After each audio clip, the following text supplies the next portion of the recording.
Some homicides go unsolved even though law enforcement carefully scoured through every inch of the crime scene, test DNA found at the scene, and check out all leads. One such homicide occurred on March the 7th, 1991 in Knoxville, Tennessee, near the Westtown Mall.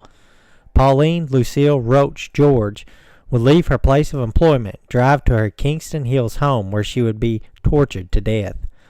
Pauline was born to Joe Everett Roach and Pearl Lucille Clawberg Roach on June 25, 1940. She had one sister, Betty Lou Roach Fuller, and one brother, Joe Roach. She was a graduate of Rural High School on Vermont Avenue. She would later go on to marry James George on October the 2nd, 1959, and adopt two children, Brenda and Randy Nazar. Her and James would later divorce. On March the 7th, 1991, Pauline, then 50, went to work at Fort Sanders Park West Medical Center, where she had been an admitting clerk in outpatient surgery for 13 years. At the end of her shift at approximately 2 p.m., she clocked out, walked to her vehicle, and drove to her home at 7724 Lumscombe Drive, where she had lived for the past 25 years. When she arrived at approximately 2:30 p.m., she checked her mailbox, entered her home, and laid the mail on the table. She stopped just long enough to read a 3-page letter from her adopted son, Randy Nazar. Pauline then began preparing for her upcoming date with her 52-year-old fiancé, Jack Lane, whom she'd been dating for about a year. She walked to the bedroom, laid her clothing out on the bed, took a shower, and put on a housecoat. From this point forward, the exact events leading up to Pauline's death are unclear. Jack, a firefighter, arrived to Pauline's home at approximately 5 p.m. When he received no answer after ringing the doorbell, he walked around the back of the home and found the door unlocked. He entered the home and began yelling for Pauline. He then walked upstairs, where he saw her purse on the bed all scattered about. When he went downstairs to the basement, he discovered Pauline's body on the floor and immediately called 911. When law enforcement arrived at the scene, they began investigating the incident. DNA was collected and the area surrounding the home was canvassed. The home was dusted for fingerprints. Half a dozen detectives studied Pauline's background, questioned neighbors and family members, and attended her funeral in plain clothes.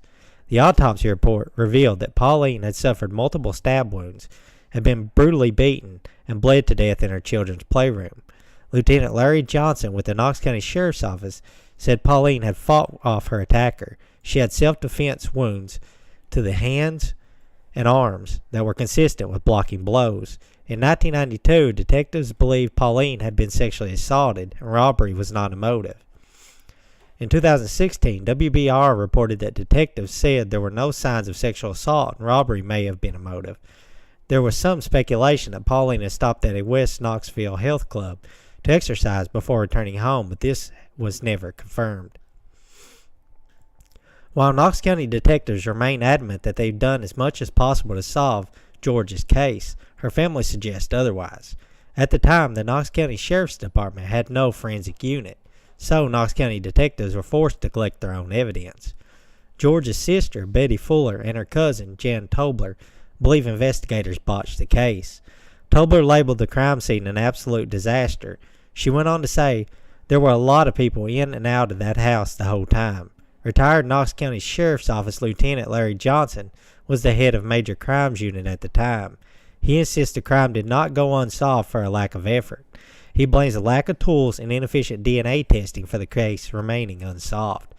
Regardless, the Knox County Sheriff's Office managed to pinpoint several possible suspects.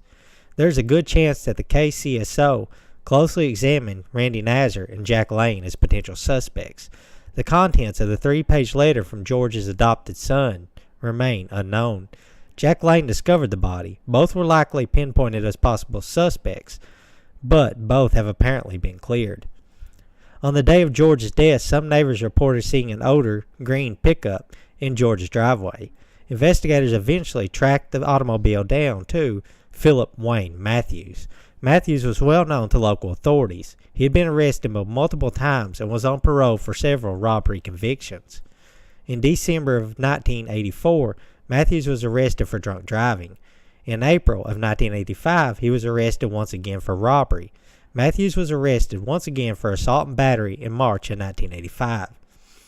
A detective with KCSO later confirmed that Matthews wasn't too cooperative.